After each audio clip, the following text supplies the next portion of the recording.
현대사 미스터리 시즌2 범아 아웅산 공작편에 오신 시청자 여러분 환영합니다. 저는 진행을 맡은 통일시대 연구원 미녀탐정 오명윤입니다. 반갑습니다. 네, 강진욱입니다. 안녕하세요. 손정목입니다. 안녕하세요.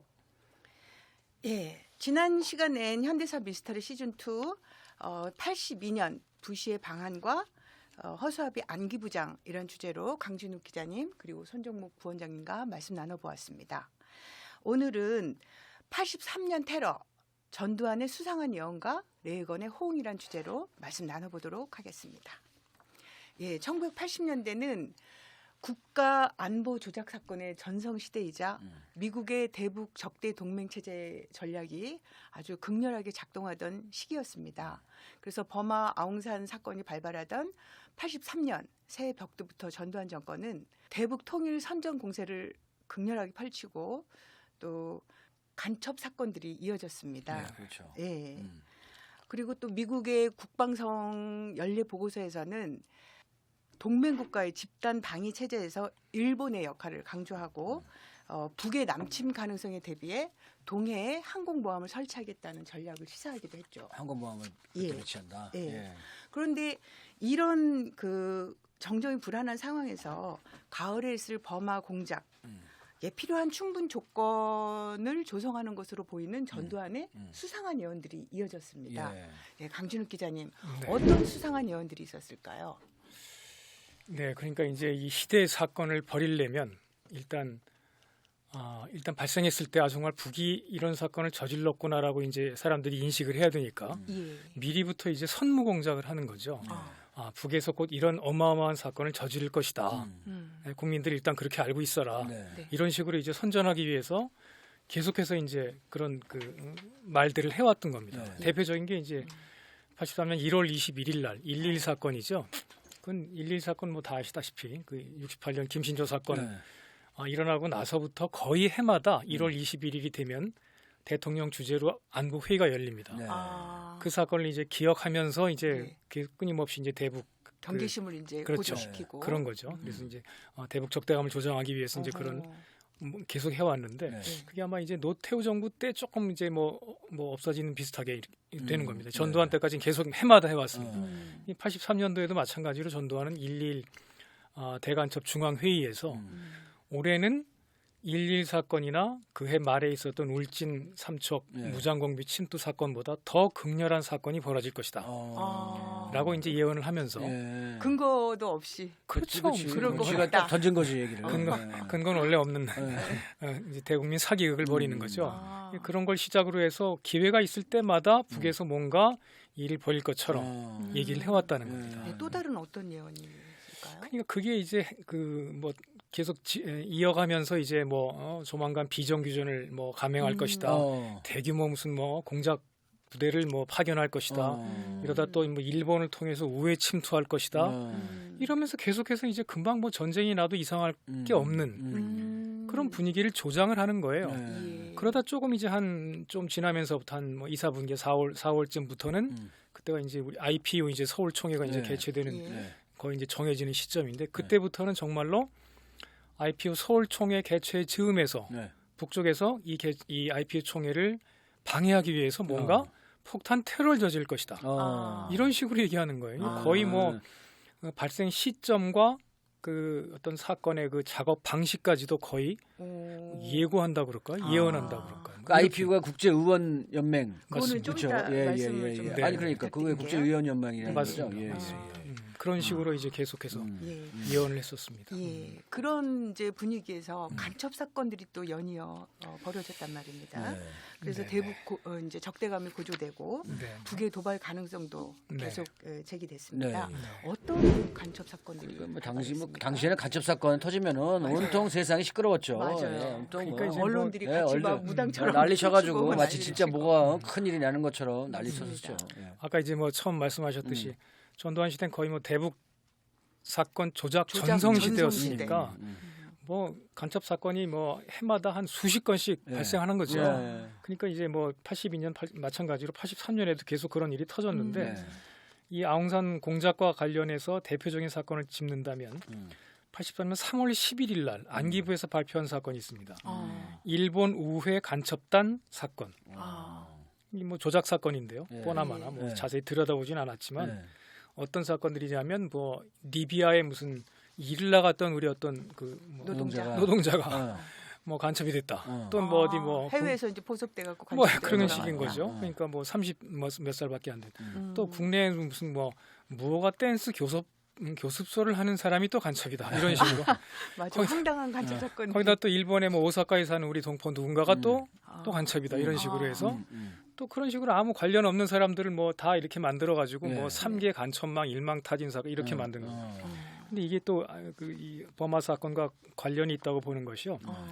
일본 우회라는 말을 하면서 그러니까 이제 이 즈음부터인 것 같은데요. 뭐 요 사건이었는지 기억이 잘 안 나는데 아무튼 요 즈음부터 북쪽에서는 조선에서는 해외 공작 거점을 두고 또 해외 공작 기지라고 하면서 이제 네. 그 공작 거점이라는 게 해외 공관을 얘기하는데요. 네. 대사관이나 이런 겁니다. 네. 아. 그 대사관을 중심으로 해서 또 여러 나라를 왔다 갔다 하는 공작 기지를 운영하면서 네. 이동 이동 공작 기지. 기지라고 그래서 그 다시 말하면 북한의 화물선을 얘기하는 네. 건데요. 화물선. 네. 화물선. 화물선에 이제 공작원들을 태우고 다니면서 음. 뭔가 사건을 벌일 것처럼 네. 이때부터 이제 미리 사건을 예시라는 거예요. 네, 그렇지. 근데 나중에 아웅산 배도반을 사건 미리 띄우는 거지. 그렇습니다. 예. 그런 식의 사건들이 계속 있었습니다. 아, 예.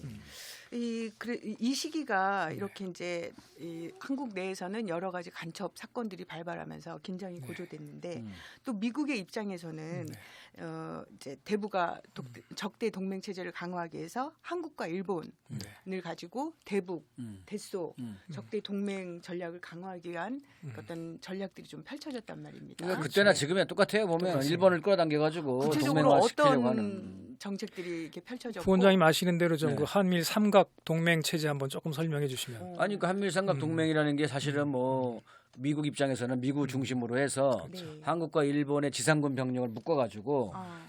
단일 지도 체계, 단일한 어떤 그 지휘 명령 체계를 구축하는 것이 이제 최종적인 목표인데 문제는 한국과 일본 사이에 역사적인 갈등이 있어왔고 또 그 동안에 끊임없이 한일 국민들 사이에서도 특히 한국 국민 입장에서는 일본을 되게 원수처럼 여기는 거 아니에요. 그러니까 그게 잘 안 되는 거지.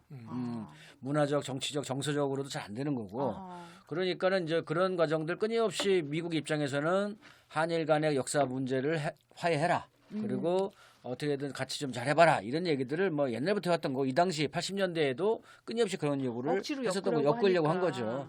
그래서 군사적으로 어쨌든 뭔가 힘을 결집을 시켜서 북을 상대하겠다 이런 것이었는데 그 당시에도 하지만 지금까지 그것이 쭉 이어져 온 거죠. 그래서 바이든 때 이제 어느 정도 작년에 어느 정도 좀 됐다고 보여지는데 다시 이제 트럼프가 등장하면서 이게 사실 좀 다시 안 되는 이런 분위기로 좀 가고 있습니다. 예. 그 당시의 기조가 지금까지 그럼요. 쭉 네, 이어지고 맞습니다. 있는 거죠. 예. 이렇게 조금 제가 더 설명을 드리면 예. 그러니까 한미일 삼국 공동체 첫 구상이 나온 게 65년 한일 기본 조약 체결하면서부터 예. 박정희 정권 쿠데타를 조작하면서부터 이제 그걸 그 획책을 했던 거죠. 네. 아. 근데 그때만 해도 잘 안 된 분위기가 이제 그런 거를 안 되는 걸 억지로 만들기 위해서 대북 사건들을 조작을 하는 겁니다. 예. 아. 파라 지금 저 북쪽에서 저 모양이고 소련에서 저렇게 나쁜 짓을 하는데 네. 한미일이 뭉쳐야 되지 않겠는가? 한국과 일본이 잘 뭉쳐서 그렇죠. 그러니까 얘들 잘 좀 지내봐라. 이러면서 이제 합체를 하는 거예요. 한국과 일본이 아까 말씀하신 대로 네. 군 지휘 체계를 이제 다 일원화시킨다든가 이런 공작들을 계속 펼쳐왔던 겁니다. 네. 이런 미국의 대북 적대 동맹 체제 속에서 일본은 어떻게 또 호응을 했습니까? 일본도요. 그때 이제 그 전두환이 80년에 대통령이 되잖아요. 네. 그럼 미국이 이제 시켜준 것이고. 음. 그리고 81년에 레이건이 그 80년 그 선거에서 당선이 됐다. 81년부터 레이건 정권이 출범하고요. 네. 그리고 82년 말에 낙가소네 정권이 출범을 합니다. 네. 아. 자민당 정권이. 그러니까 당시 레이건, 낙가소네, 전두환이 이건 거의 뭐 삼국 동맹체의 아주 핵심적인 역할을 그렇지. 했던 인물들인 것이죠. 네. 요즘에 그 윤석열하고 바이든하고 저쪽 뭐, 그 기시다하고 그렇죠. 작년에 그가 유사한 예, 그 뭐 당시 아베 시절에 더 네, 심했고요. 네, 뭐 네, 그렇죠. 그렇게 이제 그때 삼국 동맹 체제를 대북 대소 적대 동맹체를 구축하는데 가장 적임자들이 그런 자들이 이제 대통령 총리를 하고 있었던 시절이었습니다. 그러니까 비슷한 시기에 이제 전두환 그렇죠. 정권 출범 시기와 낙하손해 출범과 좀 비슷한 그렇죠. 시기예요. 그러니까 낙하손해가 82년 말에 그 총리에 지명이 되면서 네. 83년 1월 11일 날 한국을 방문합니다. 예. 그러니까 자기가 총리 되고 나서 제일 먼저 온 게 한국이었어요. 그러니까 81년 1월 달에 전두환 대통령 되고 나서 먼저 간 게 미국이었잖아요. 네. 또 미국 레이건 대통령 되고 나서 제일 먼저 초청한 게 전두환이었단 말이죠. 네. 그러니까 한밀 삼국 간의 이런 아주 긴밀한 연락 체계가 네. 최상부 구조에서 이 아주 연결이 돼 있었던 것이죠. 당시에. 방안에서 뭐 이렇게 낙하손해가 한국에 어떤 뭐 제안을 한 게 있나요? 동맹 체제를 위해서. 그러니까 이제 그건 미국에서 아마 그 82년부터 계속돼 왔던 것이 그 한일 간의 경제 협력 경협.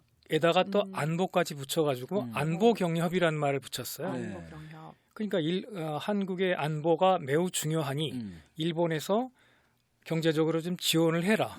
아까 말씀하신 대로 일본의 역할을 아시아의 역할을 키우기 위한 그렇죠. 방법이었던 그렇죠. 거죠. 그렇죠. 그러면서 실제로 83년에 아마 타결되는 것인데 40억 불을 받아요. 네. 일본에서.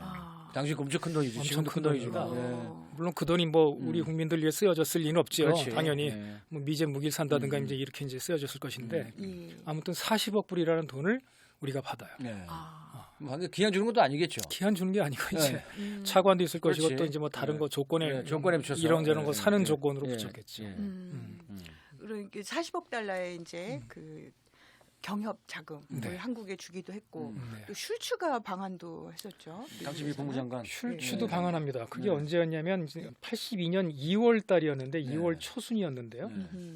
그때 이제 슐츠가 방한을 해서 역시 이제 뭔가 이제 메시지를 갖고 왔을 것인데 네. 그 아까 이제 1월 얼마에 이제 1월 11일 날 낙하손해가 한국을 왔었잖아요. 예. 그리고 나서 다음 달에 이제 슐츠가 온 것인데 네. 그러면서 뭔가 또 한국 아까 말씀드린 한밀 삼국 간의 그 최고 지도부 간의 어떤 네. 긴밀한 무슨 협력이 또 있었겠죠. 그렇죠. 또 우리가 알 수 없는 어떤 네. 메시지도 네. 전달했을 네. 것이고요. 네. 네. 그런데 이 83년 2월에는 또 네.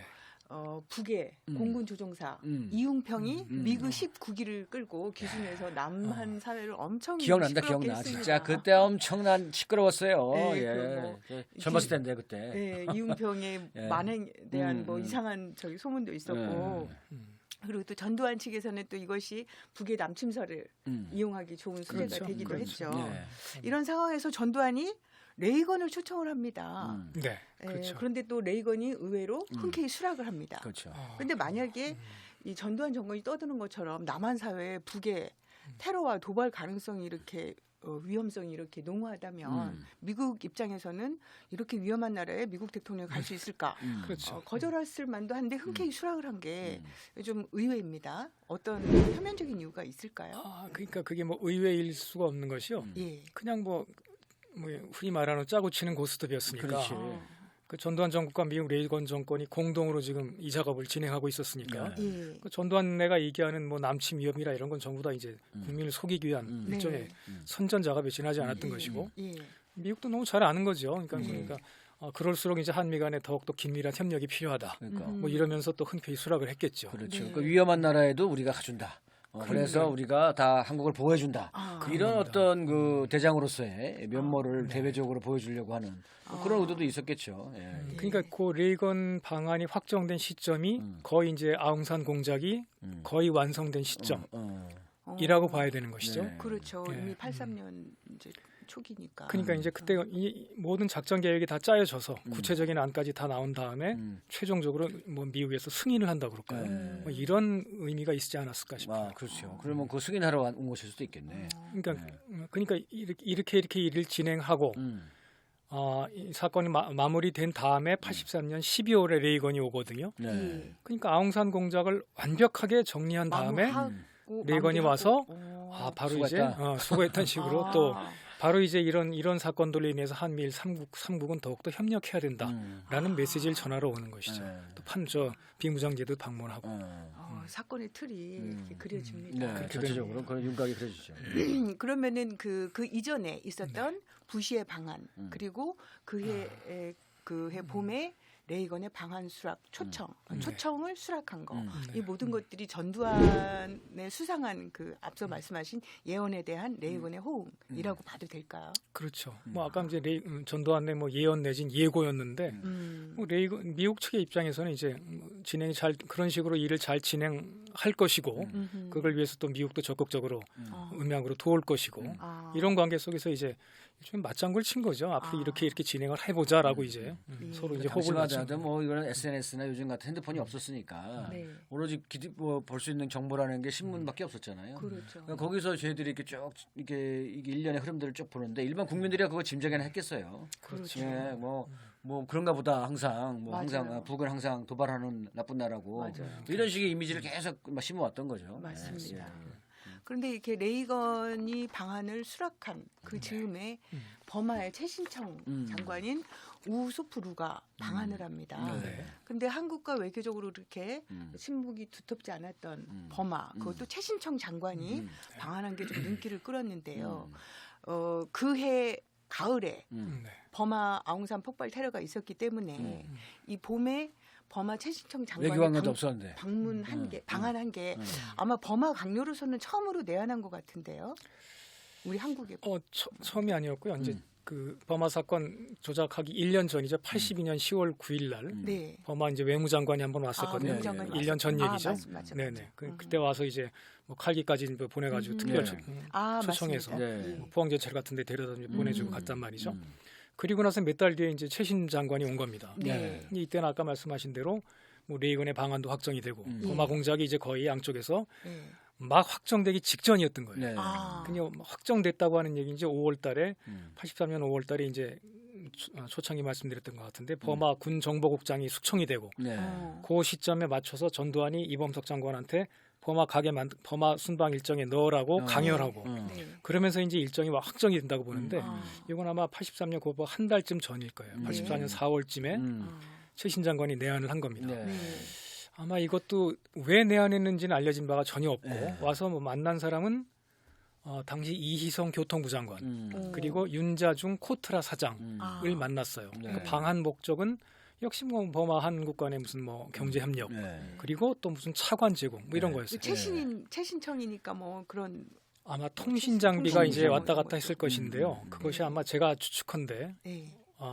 버마 공작에 필요한 고도의 그 어떤 이런 최신 장비 이런 장비들이 들어가기 위한 작업이 아니었던가. 왜냐하면 사건 그 했을 때 이제 그 사건 일으킬 때 그 미국의 이제 공중 조기 경보 통제기가 네. 이제 같이 네. 떴다고 그러잖아요. 네. 그러면서 이제 긴밀하게 이제 뭐 연락을 주고받았을 거 아니겠습니까? 이렇게 진행이 되고 있고 다음에 뭘 해야 되고 이런 것들을 이런 과정에서 필요한 장비가 아마 가기 위한 것이 아니었을까. 그래서 양국 간의 협력이 좀 필요했다. 당시만 해도 버마가 그렇게 고도의 무슨 이렇게 통신 장비를 갖고 있지는 않았을 거란 그렇지, 말이죠. 그렇지. 뭐 한국도 마찬가지였고요. 네. 그러니까 뭐 그런 시점에서 아마 이런 그 방을 초청한 것이 아닐까 이런 생각이 듭니다. 근데 이해 1983년 네. 그러니까 10월에 이제 10월 9일에 버마 아웅산 테러가 발생을 했는데 그 직전에 바로 10월 4일 서울에서 제70차 IPU 총회가 개최됩니다. 네, 그렇습니다. 이 총회는 어떤 성격의 총회이고 그 당시 서울처럼 이렇게 정정이 불안하던 나라에서 이 총회가 그 큰 국제적 네. 행사가 개최된 네. 것도 좀 특이하고 네. 또 어떤 성격의 총회인지 그리고 규모는 또 어땠는지 좀 궁금합니다. 이게 국제의원 연맹이라는 게 이게 사실은 이제 유엔보다 먼저 만들어졌거든요. 네. 1886년 영국과 프랑스가 중심에 대해서 만들어진 이제 국제 기구인데 표면상의 이유는 뭐 국제적인 평화와 안전 뭐 이런 거를 안보를 같이 공동으로 도모한다. 뭐 이런 게 이제 이유였고 이게 45년에 유엔이 만들어졌을 때는 네. 유엔의 자문기구화가 되죠. 그래서 어쨌든 지금까지도 이어지고 있습니다. 의원총회라는 게. 근데 이게 사실은 서방의 그 의원들, 서방들이 갖고 있는 서방 주도의 어떤 그런 그 국제 기구죠. 의원들이 교류하는 국제 기구고. 그런데 당시는 어떤 당시마다도 어쨌든 미국과 유럽이 어쨌든 세계를 주도했던 시대였고 그런 과정에서 이 국제의원 연맹의 총회를 뭐 한국 같이 이제 여러 정정이 불안하고 아주 네. 쿠데타가 일어나고 하는 그런 조건 하에서 네. 사실 국회의원 구조가 사실 안정적이지가 않잖아요. 예. 예. 그러한 조건 하에 있는 나라에서 이거를 총회를 유치한다. 이게 상당히 큰 규모의 행사로 그렇죠. 사람들한테 인식이 되는 거죠. 네. 그래서 전두환 정권의 정통성, 어쨌든 정통성을 국제적으로 인정받으려고 하는 그런 의미가 좀 있지 않았을까 이런 생각이 들고 아마 이거를 한국에 유치하려면은 상당히 미국이 네. 국제적으로 지원을 해주지 않았을까 네. 그런 생각이 듭니다. 전두환 단독의 힘 갖고는 절대로 이거를 그렇죠. 어렵죠. 그렇죠. 예. 사실 이 회의 있기 전에 이미 아시안 게임 올림픽이 이미 유치가 된 상황이었으니까요. 예. 그렇죠. 그거 자체가 뭐 아주 대단히 그렇죠. 이례적인 네, 있을 수 맞습니다. 예. 상상하기 올림픽도 어려운 그렇고. 사건이었던 당시 것이죠. 88 올림픽이 얼마나 또 뜨거웠습니까? 그러니까요. 예. 그리고 이제 IPU 총회 관련해서 조금 더 덧붙여 말씀드리면 이 서울 총회가 개최된 게 이거 역시 매우 이례적이었던 네, 거죠. 그렇죠. 미리 이제 서울로 이제 이런 행사를 유치하려면 미리 이제 준비단을 짜가지고 그렇죠. 가서 이걸 우리가 유치한다 이렇게 작전을 짜고 가야 되는데 네. 그런 것도 아닌데 그냥 서울에서 열리기로 된 거예요. 어허. 그리고 이게 서울 총회가 확정된 시점이 또 아까 말씀하신 대로 1980 이 사건 발생, 범마 사건 발생 몇 달 전에 네. 네. 확정이 된 겁니다. 네, 네. 그러니까 아주 10월 4일 그렇습니다. 날짜까지. 예. 10월 달에 열리기로 10월 하고 4일은 날짜. 개막날. 그러니까. 그렇죠. 개막해서 이제 진행된 그 시점 맞춰서 이제 아웅산 사건을 벌인 거죠. 그렇죠. 그러니까 10월 4일에 개막을 해서 전두환이 10월 4일에 개막식 연설을 하고 연설하고. 네, 맞습니다. 그다음에 8일에 전두환이 범화를 갑니다. 그렇죠. 그리고 아웅산 테러가 그 다음 날 9일에 발생을 했는데 이 발생을 하니까 이제 전두환이 그 이후 일정을 취소하고 한국으로 왔잖아요. 그렇죠. 그러면서 이 IPU 총회장이 북계의 성토장으로 그렇죠. 이제 바뀌어 버렸어요. 네, 그래서 IPU 총회와 이 범화 사건과 시기가 절묘하게 맞아 떨어지는 그렇죠. 게 상당히 좀 의심스럽습니다. 국제적 여론화하는 데 있어서는 엄청난 그렇죠. 호재였죠. 그렇죠. 그렇게 해서 그렇죠. 만드는 게. 맞습니다. 그러니까 뭔가 우리가 모르는 더 큰 그림을 미국이 그리고 있었지 않나. 그러니까 이제 그런 마침 북계 성토장이란 말을 하시니까 생각이 나는 것이 예. 이 사건 발생하기 이제 7년 전이네요. 76년에 우리가 잘 아는 왜 도끼 만행 사건이 있었잖아요. 예, 판문점 미루나무 사건. 미루나무 예. 사건인데 그 사건 났을 때도 그날 시점이 바로 비동맹 정상회의가 열리는 시점이었고요. 예. 유엔 총회를 앞둔 시점이었어요. 맞아요. 거기 그 회의들에 맞춰서 사건을 벌여놓고 네.